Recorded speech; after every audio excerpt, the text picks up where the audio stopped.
Hi, it's Typo, and I'm back. I'm here again.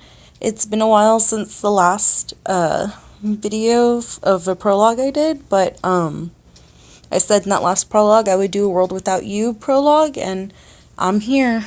I'm ready. I found time to just sit down and go for it. I haven't played any of the available main stories yet, so I haven't done Kotaro or Saku. And I know Kento and Kiyohiro are coming soon. It's just the love choice thing. I haven't really delved into that type of story setup yet. It is something I should and do need to try, but for now we'll just do the prologue and see how much we cry. I'll cry with y'all. Oh. They have prologues for each character. Neato. So let's go.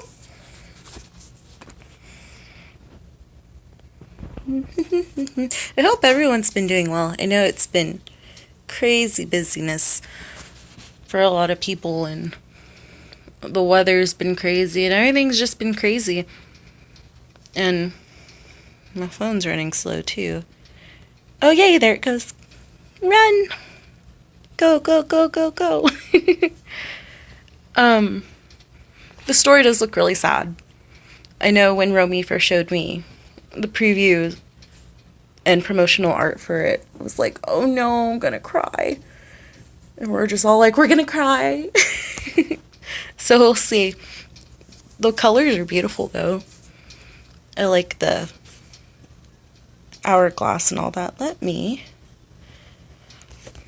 Let's see if putting my Wi-Fi on will help speed up this process.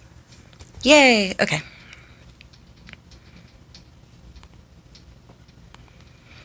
Adjust sound. We're good to go.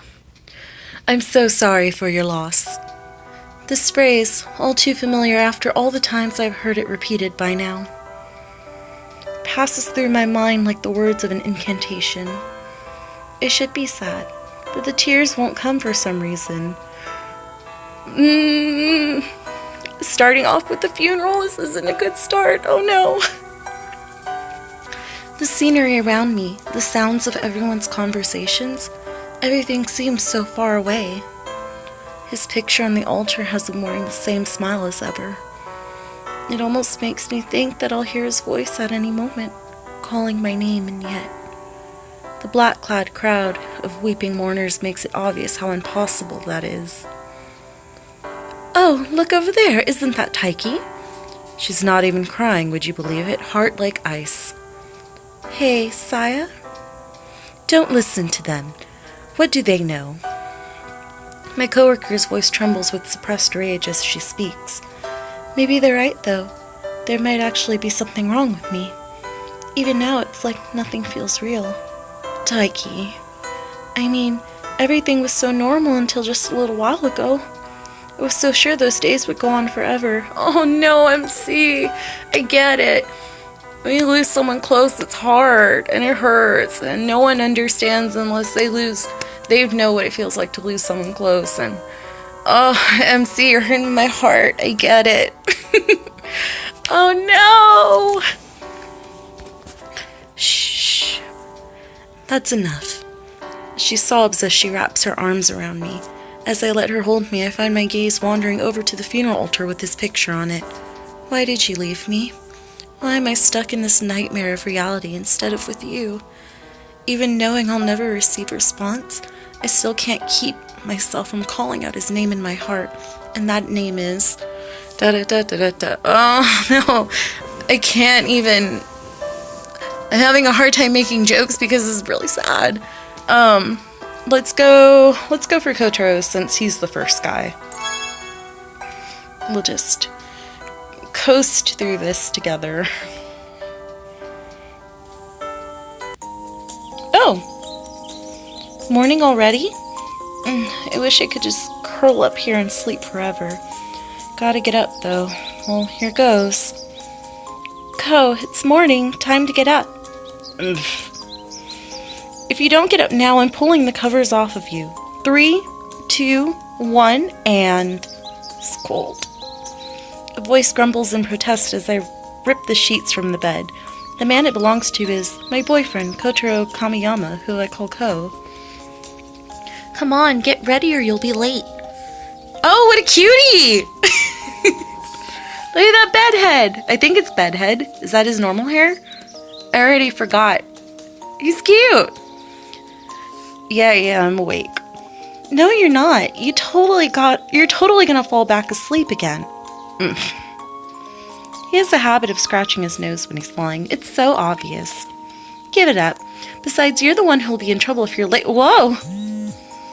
Ko grabs my hand without warning and pulls me down into the bed. You sure are noisy. Ko laughs as I blink in surprise. Now move your hand from your face. It's in the way. I've got a bad feeling about what you're gonna do to me if I do. What else? I'm gonna keep that mouth of yours busy with something else besides talking. Oh gosh. Well then, if you do that, you really are gonna be late. Huh, so you're expecting me to take my sweet time then? That's not what Defense breached. Amy's noises are so awkward, I'm sorry. There we go, peace and quiet. He seems like a tease. Cute. This is how things always end up turning out. Hey, there's still another hour before I have to leave, though. A certain someone always takes forever to get out of bed every morning, so I made sure we had some leeway. I guess our year of living together gave you a sense for these things. Better see it through to the end, then. See what through? Waking me up that little bit just now wasn't nearly enough to open my eyes. Huh? Come on, Taiki. Ko laughs, holding his arms out to me. He presses his hands against my faintly flushed cheeks. Fine. It's like this every morning. I just can't win against him. And so I burrow under the sheets with Ko. I think we're in flashback mode. I'm pretty sure we're in flashback mode. So that makes me wonder, is this whole story gonna be like MC's at the funeral and it's like she's just having this big old flashback of her love interest / boyfriend? But I feel like it's going to take a supernatural turn because of the summary card. We'll see. Hey, don't you think the little song that plays at our train station is kind of cute? I say as I catch my breath after dashing aboard the familiar red train that always rides to work. We always ride to work. Ko shrugs with a smile. There you go again, getting all happy about silly everyday stuff like that. Oh, I guess that wasn't bedhead. Yay. Hey, the boring everyday parts of life are what turn out to mean the most when you look back at them. You sound like someone's grandpa. Can't I at least be a grandma if you're gonna group me in with the elderly? Ha, that's the point you're gonna debate. Anyway, life's little pleasures or whatever are all well and good. But you shouldn't keep talking like you got all the time in the world, you know. Oh, foreshadowing. Foreshadowing. Huh? What's with you all of a sudden? None of us can know how long we have left on this earth. There are some things you can only do at this moment, so you should make sure not to miss them. Yeah, you sure have a habit of getting melodramatic sometimes. Still, though, something I can only do now. You have a dream you want to achieve, don't you, Ko? Yeah, I want to make it big overseas someday. The fact that he can just say it like it's no big deal is impressive enough.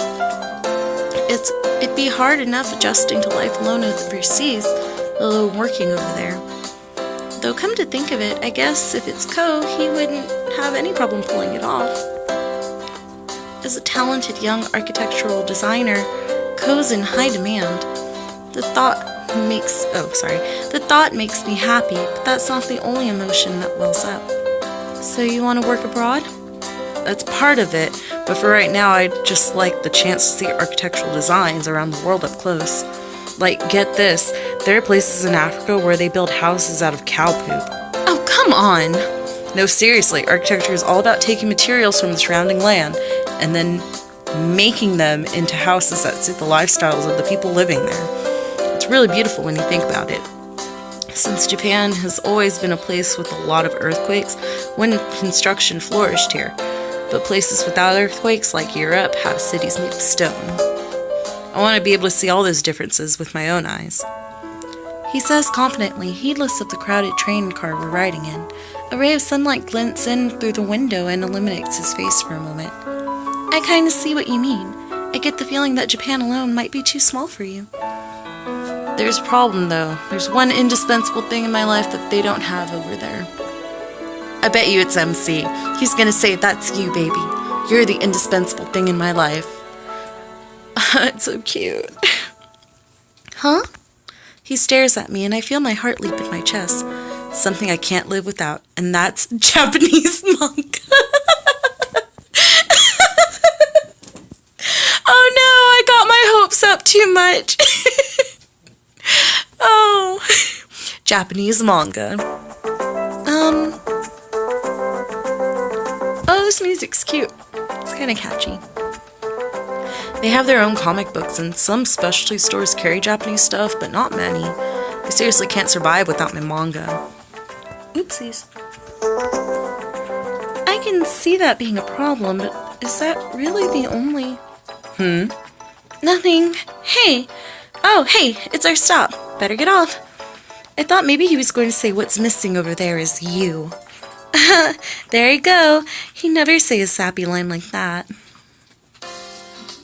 It's okay, MC. I thought the same thing, and I was just as disappointed, so it's okay.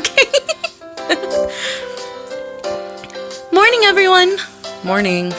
Oh-ho, look who's skipping into the office together, arms linked. Mascot girl and master designer. Would you please not call us that, Mia? The man who laughs slightly at me as I'm rolling my eyes is Kiyohiro Amamiya. Kiyohiro Amamiya. Ooh. We're all on friendly terms, so I call him by his nickname, but he's actually my boss. After coming back from studying abroad and making a name for himself in other offices, he went on to start Amamiya Design here in Yokohama. Mascot girl, huh? She does kind of remind me of those big plush characters you see at sporting events. Yeah, I totally see it. Hey, don't you go giving him positive reinforcement, Saya. Sorry. I was just feeling kind of jealous after seeing you two lovebirds come in. The woman who laughingly says this is my coworker, Saya Okamoto. Man, I need to get myself a boyfriend. Of the 3.5 billion men on this planet, there must be one out there waiting for me. Why not make your search easier by keeping it within the company? Co's already claimed, of course, but... Sorry, I've got a personal policy against dating anyone from work.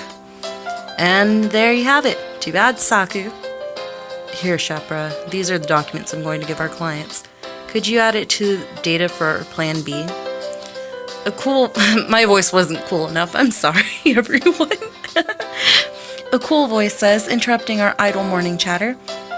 It belongs to our sales director, Saku Fukuzawa. As Amamiya Design's sales analyst, I do a lot of work with him. Aw, and now he's ignoring me. Cold man. It's your fault for teasing him. Anyway, Plan B, right? I actually put some stuff together for it yesterday, just in case. Good work. So we're going with 2 separate plans for this after all? Yeah, there's still some doubts about the costs involved in Plan A. No, we're gonna stand behind Plan A. I've already decided. No one's asking you. Anyway, the client is the one who's going to make the decision. So, when it's time to give the presentation, just make sure Plan A sounds really great. Then you can just be like whatever about Plan B. Poor Saku. Our client did say that they really wanted to get Ko on board with this. I know you can steer the conversation in a way that gets us the best result, Saku. Got it. Well, we'll be back then. Oh, I keep hitting that button, darn. Mia slaps the 2 men on the back encouragingly, and they head out of the office together.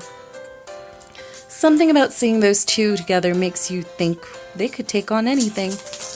I know what you mean. We don't have time to sit back and watch them, though. Doggos are on the move. Time to put in a good day's work today, too. My job might not be as flashy as Saku, Mia, or Ko's, but my work gives me a sense of accomplishment, and I take pride in doing a good job at it. I want to keep this office operating smoothly so that everyone else can focus fully on their own tasks. Oh, I'm just scared what's going to happen to them. It's gonna happen. I mean, I know, okay, it's obvious something happens to the boyfriend, he dies, but I'm kind of scared to know what's gonna happen to him. Like, car accident, like, drowning,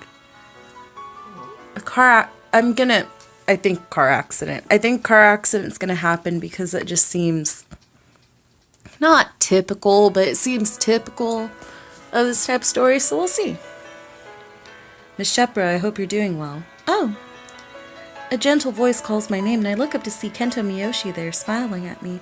He's the sales representative for Clover Home, the housing manufacturer our company works with.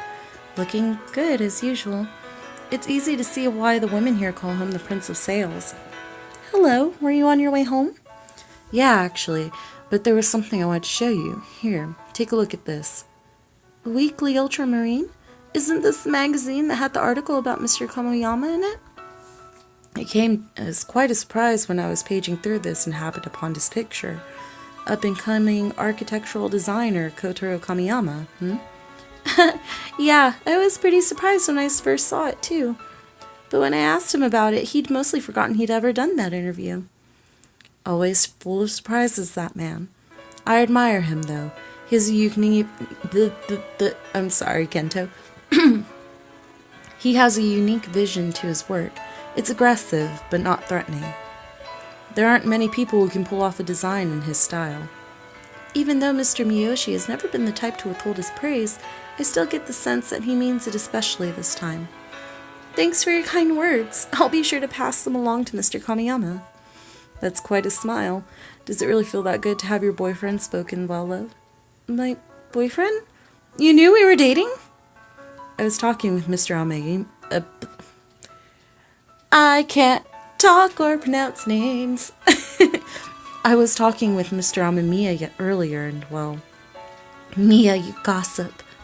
Go ahead and keep that magazine if you'd like. Are you sure? Of course. Still, Mr. Kamiyama is a lucky man to have a woman like you for a girlfriend. Anyway, time for me to be off.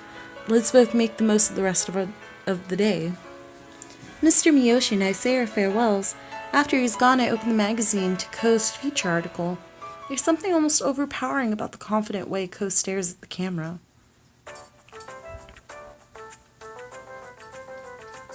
Oh, there goes a doggo. Good work today, guys. There's a satisfying clink as our glasses meet in a toast.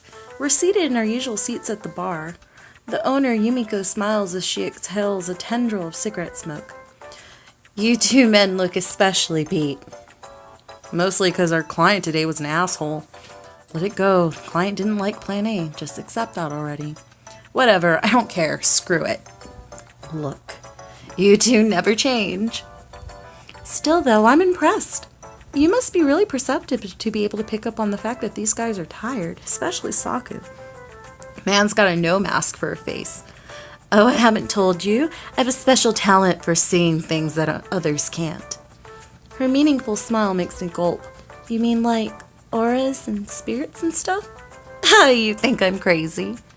Ooh, she's gonna be a key player. Like, all of this is gonna go down, and MC's gonna be sad, and Yumiko's gonna be like, girl, I got you. I can help you. Oh, not at all.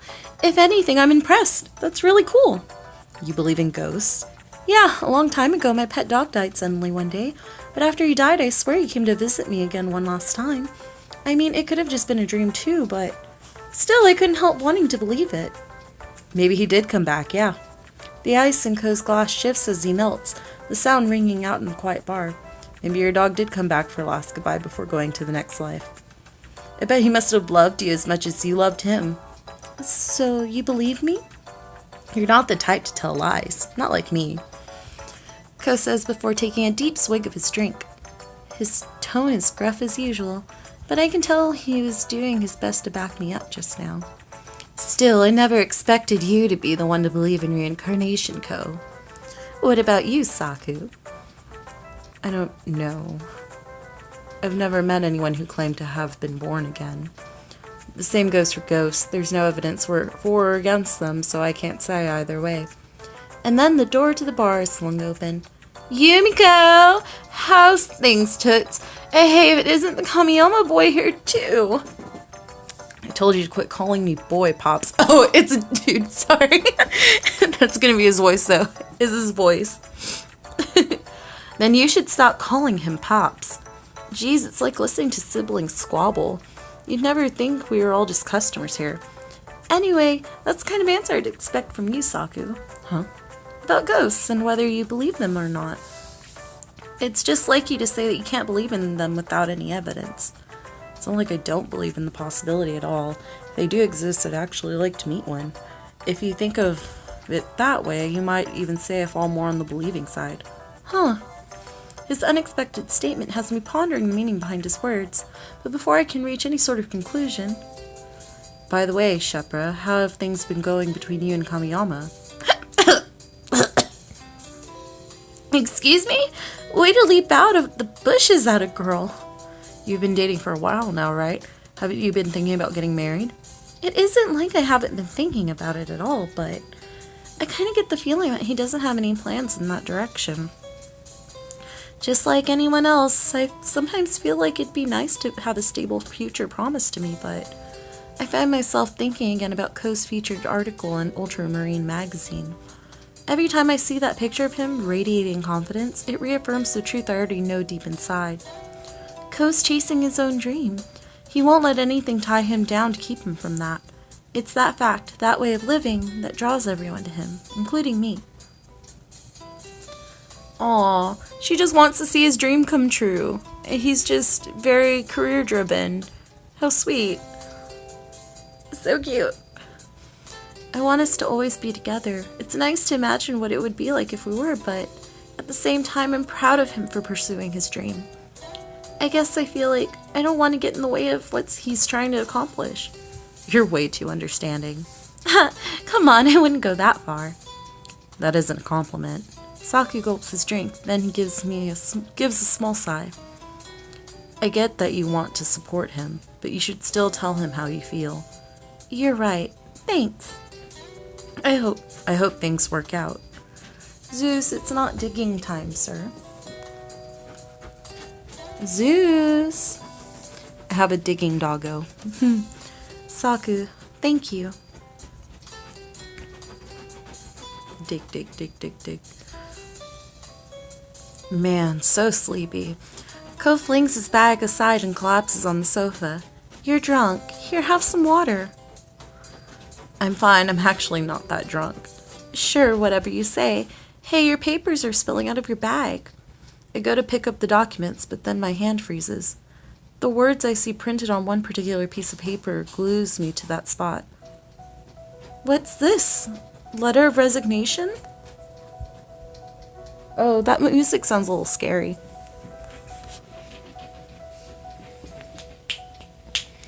Spooky music. Give it here, I'll take care of it. Wait a minute. Don't tell me you're planning on quitting Amamiya. Ko. I'm thinking of leaving and going overseas. Deep within his eyes, I feel like I can see the steely glint of resolution. He wants to leave Japan. I've known all along he had a dream. Yeah, I figured this was going to happen eventually. I guess that means the two of us are going to be doing the long-distance relationship thing? Oh, unless I go with you? Well, I try to laugh it off, but I just end up making things more awkward.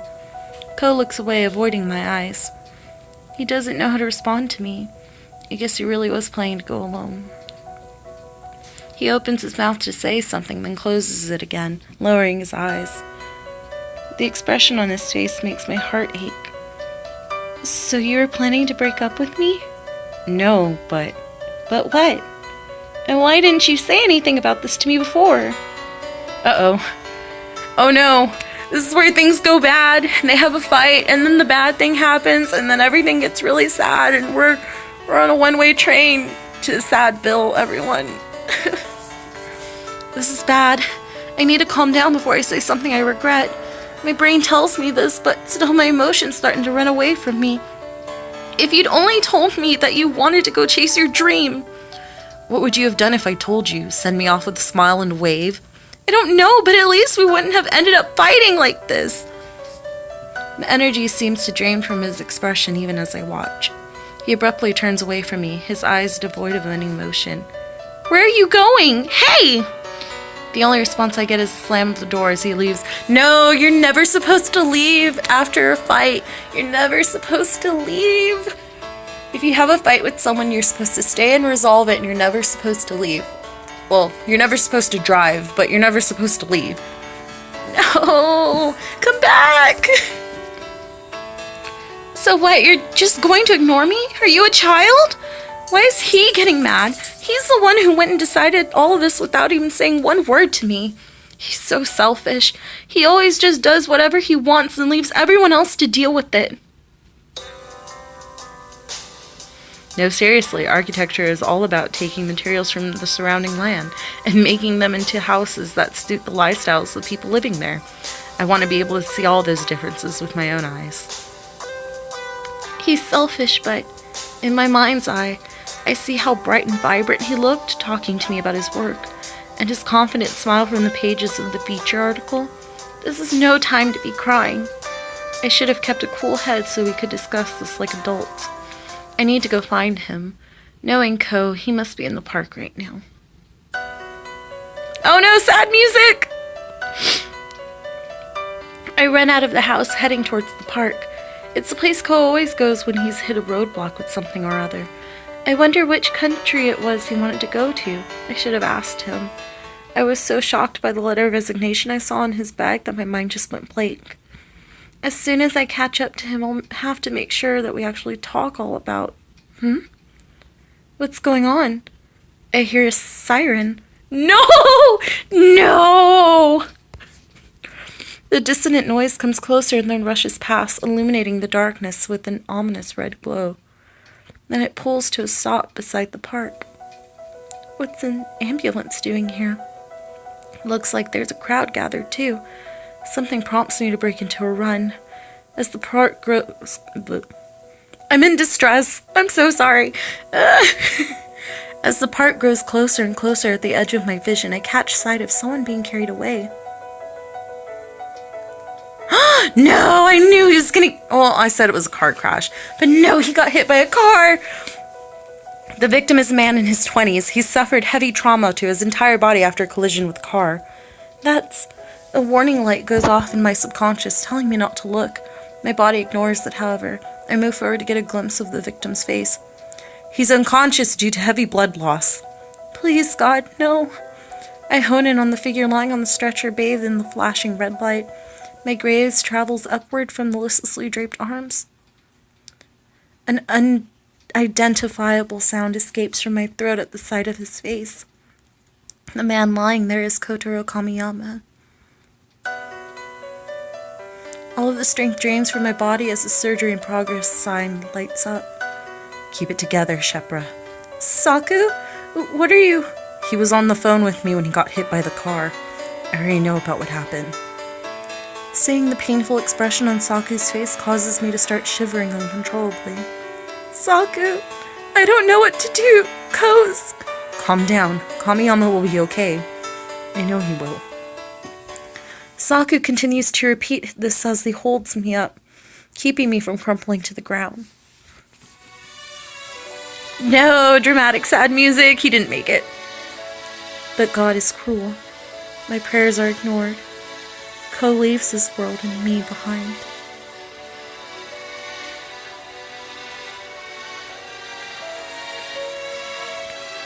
There's nothing there, I murmured to myself as I gazed at the sky above the cremation center.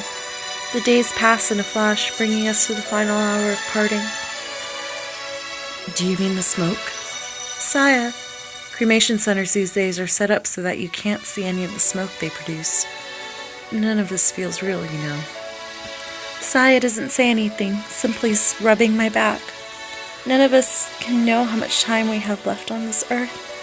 Ko always said that that's why it's important to have a dream, or to do something you can only do right now. Why did he have to prove those words true so quickly? I never even got a chance to tell him I'm sorry. Shepra, if I'd only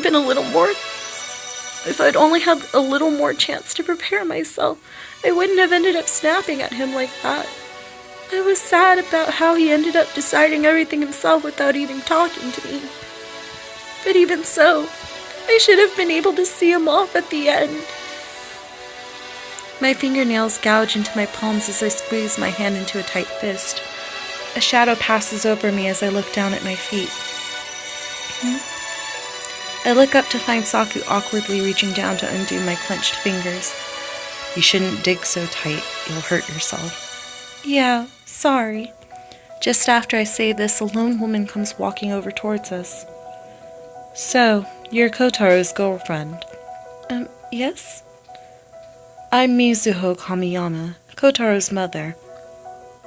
I feel the hairs rise on the back of my neck at the sound of those words. Ko hardly ever mentioned his family. I did hear that things were complicated between them, but I wish my first introduction to them didn't have to be at his cremation. I keep my mixed feelings to myself as I bow to Ko's mother. I'm so sorry for your loss. Don't bother with the niceties. I haven't seen Kotaro in years. I'm not about to play up to the grieving mother bit now. We hadn't even called each other in who knows how long. He could have died in a ditch years ago for all I care. What are you... Gosh! What an evil mother! So rude! We're having a sad moment here. Why would you come up and be like, oh, he could have died in a ditch and I wouldn't have cared? Like, that's so freaking rude. Jeez. Ugh. Rude-ass lady. Shepra, it's alright. My heart, which felt frozen over up until now, is suddenly engulfed in flames. I open my mouth, but the moment ends before I get a chance to step forward. You're Kotaro's mother, then. Please allow me to introduce myself. Mia hands his business card over to the woman, giving me a look that tells me to leave this to him. Then he bows his head low. You have my deepest condolences. Your son was our company's ace. He was exceptional in his work. Kotaro's mother falls silent after Mia's greetings, then wordlessly walks away. As I watch this, I feel the ball of rage inside me slowly unravel. Sorry for interrupting you like that. No, thanks for stopping me. You too, Saku. I was mad at her for talking about Ko like that, but now that I think about it, her eyes were all red, weren't they? I guess he may have gotten his contrary streak from his mother. Mia smiles a little when Saku says this. The smokeless sky above our heads is clear... The smokeless sky above our heads is as clear and deep as... a blue... I can't talk. The smokeless sky above our heads is as clear and deep a blue as ever. I'm home. I crouch down by the bed, hesitantly resting my hand on it. Ko's scent still lingers on the sheets. I burrowed down in these sheets and kissed him while he slept. Oh, that's so sad. So sad. Oh, goodness. Poor thing. She's just so distraught, and then it's just hasn't been enough time to pass, and there's just so much going on. Ugh, poor thing. That all happened so recently. Why does it feel like years have already passed since then? There isn't a single sound to be heard in the room. Not his voice, his breath, the rustle of the sheets as he turns in his sleep. Ko. The tears won't come, but my hands grip the bedclothes with enough force to hurt. Hey, Taiki. Uh-oh. Are we having some supernatural, gonna happen? I open my eyes to see the dark ceiling up above me. Something must have woken me up. I swear I heard a voice calling my name. I must really be losing it. Nah, I wouldn't necessarily say that. Oh god! This is where she hops out of bed and screams because her dead boyfriend is, there. What? So, hey, Taiki. Been a while. There, before my eyes, is something that looks just like Ko. He smiles awkwardly at me. There's a long, long pause. Co? I roar, calling out my boyfriend's name. Oh no! That was the end of it. Yep, got some ghostly shenanigans. Man, that was sad.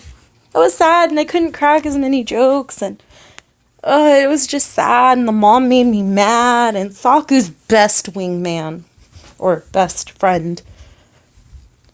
I don't know how it's gonna end. How are they gonna... How? Because what does it say? It says... Oh, that's a floor map. Oh, cute. It says... No, I don't need to know how to play a love choice. Ending story. What will become of your love? Your last sweet moments together, his warmth beside you one last time, or it's time to say goodbye, normal ending. How? He was cremated. How? T-pose, how will he come? How? I don't know how. How is it going to be a super happy ending if he died and he's been cremated? Are we going to have like a time loop thing where we go back in time and it's like, oh, the fight never happened and he's okay? Or how? Also, why would you want the normal ending? Just cry. Oh, I'm so confused. Let's see this relationship chart. Killer tag team. Drinking buddies. Oh, can you date the boss? Former co-workers. Fake and irritating. Nice. Oh. The boss is one. Nice. Let's see, Kotaro. Not leaving until I found happiness. Oh, until you found happiness. Oh, no. That's so sad. Do-it-yourself master. Comic books. 510. March 21st, blood type O, freewheeling alpha male, architectural designer of Amamiya. Talented architectural designer of Amamiya design office. Well, he tends to do what he wants, when he wants. There's no denying his natural charisma. He has a goal for his life that he hasn't yet revealed to anyone, and that's going abroad and shenanigans. Nice. Saku, I came back to see you again because I... ...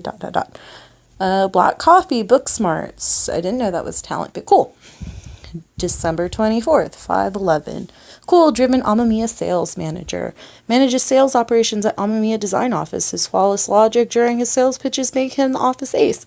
He may come across as cold and rigid, but a secret gentle side hides beneath the surface. Nice. Miyoshi. Miyoshi seems like he's a snake. Oh yeah, wolf in sheep's clothing. Snake. Would you believe that you're the reason I came back? June 6, 510. He's tall. Likes, no one knows. Service with a smile. Yikes. Master at earning his clients' trust with his smooth talking and interpersonal skills. He's worshipped as a prince by the women around him, but what could he be hiding behind that mask? Yeah, he's a snake. Psst. And then Boss Man. I guess being near you puts me at ease somehow. He is May, June, July, August, September. September 27th. Blood type A. 510. Everyone is 510. Fish and drinks and foreign languages. Calmly sexy Amamiya president. I don't know about calmly sexy, but he was fun. Hard-working president of Amamiya design office, a good listener, but not much of one for talking about himself. His gentle smile belies the heavy burden of his past. Oh, he probably had a tough life. So yeah, that was the prologue, and it made me sad. It made my heart sad. Poor MC. I liked MC. She wasn't middle of the road. She was just very calm, very, very caring, and very loving. And her reaction to the passing of someone very close seemed real. It seemed very real and very fair. Not everyone cries immediately, so I liked that. That was good. I liked coworkers. They're fun. And I need to play one of the main stories because I want to know how this ends. I want to know how the super happy ending goes. I know how the normal ending would go. I mean, the ghost says bye and, it has to end. But how super happy end? Unless it's like a bittersweet end. So, I guess we'll find out. And I'll figure out which prologue to play next. So, y'all take care. Love y'all. Mwah. Have fun. Enjoy. I hope this was a fun video, even though it was sad. And I hope y'all enjoy. Enjoy. Bye.